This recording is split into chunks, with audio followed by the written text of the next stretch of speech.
हम आगे बढ़ेंगे। देश दुनिया में टेक्सटाइल सिटी के रूप में अपनी पहचान बना चुके पानीपत की सफलता का सबसे बड़ा कारण एक ऐसी शख्सियत थी जिसने मेहनतकश कौम को अपने हुनर से कामयाबी की राह दिखाई। उनका नाम था उस्ताद नंदलाल। उस्ताद नंदलाल को पानीपत की हैंडलूम दस्तकारी का जनक कहा जाता है। देश के बंटवारे के बाद पाकिस्तान के हैदराबाद से पानीपत आए उस्ताद नंदलाल की जयंती पर ऐसे 117 बुजुर्गों को सम्मानित भी किया गया जिन्होंने अपनी मेहनत और दस्तकारी से यूरोप और देश के महानगरों में पानीपत का झंडा बुलंद किया है। देखिए हमारी एक खास रिपोर्ट।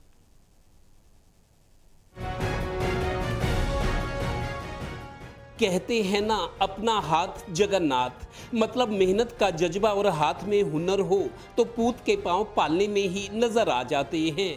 आज से करीब 142 साल पहले पाकिस्तान के मियांवाली जिले की तहसील बखर के गांव हैदराबाद में जन्मे और देश के बंटवारे के बाद पानीपत में आ बसे उस्ताद नंदलाल ने यहाँ हैंडलूम दस्तकारी का एक ऐसा पौधा लगाया कि वट वृक्ष बना। ये पौधा आज अनगिनत लोगों को अपनी छाया, संरक्षण, फल और फूल दे रहा है। हैंडलूम की इसी नींव पर आज शानदार इमारत खड़ी है। उन्हीं उस्ताद नंदलाल की जयंती पानीपत में पूरी श्रद्धा और कृतज्ञता के साथ मनाई गई। उनके जयंती समारोह में 117 बुजुर्गों को पगड़ी पहनाकर सम्मानित किया गया, जिनकी बदौलत आज देश दुनिया में पानीपत को टेक्सटाइल सिटी कहा जाता है।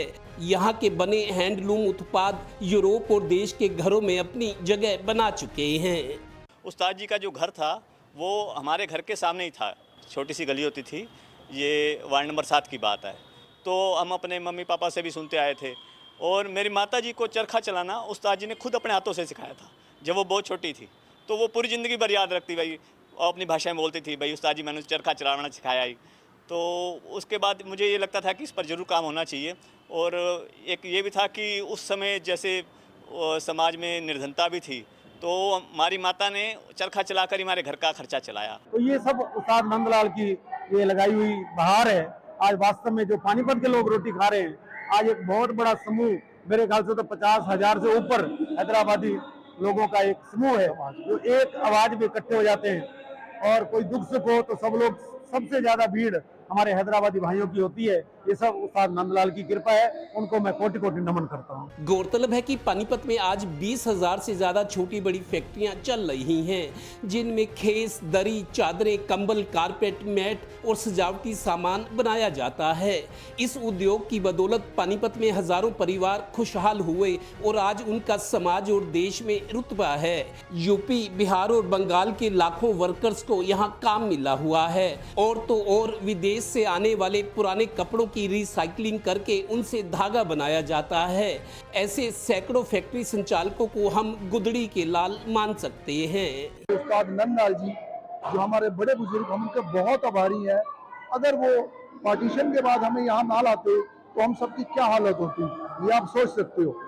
आज यहाँ पाकिस्तान में हम हिंदुओं का कितना बुरे हालत में है। अगर हमारे बुजुर्ग स्ट्रगल ना करते और वो यहाँ ना आते तो हम कैसे आ पाते। राम मंदिर धाम को बहुत बहुत बधाई देता हूँ। आज हमारे बड़े बुजुर्गों को सम्मान दिया जा रहा है और श्री उस्ताद नंदलाल जयंती मनाई जा रही है। बहुत बहुत धन्यवाद। ये प्रोग्राम ऐसे चलते रहे, एक दूसरे से लोग मिलते रहे। गौरतलब है कि ऐसे परोपकारी, मेहनती और दूरदर्शी व्यक्तित्व के उस्ताद नंदलाल की मेहनत, हुनर और सादगी के आज पानीपत में लाखों कदरदान हैं। उस्ताद के जयंती समारोह में उस्ताद नंदलाल पर बनाई गई 17 मिनट की शॉर्ट फिल्म भी दिखाई गई। फिल्म का संपादन और पटकथा विकास शर्मा ने लिखी है। अब इतनी देर में तो लोग अपने माँ बाप को भी भूल जाते हैं। 57 साल में तो कहाँ पीढ़ियाँ याद रखती हैं, दादा परदादा को भी भूल जाते हैं। लेकिन हम अभी भी उस्ताद जी की जयंती मनाते हैं हर वर्ष 7 मार्च को।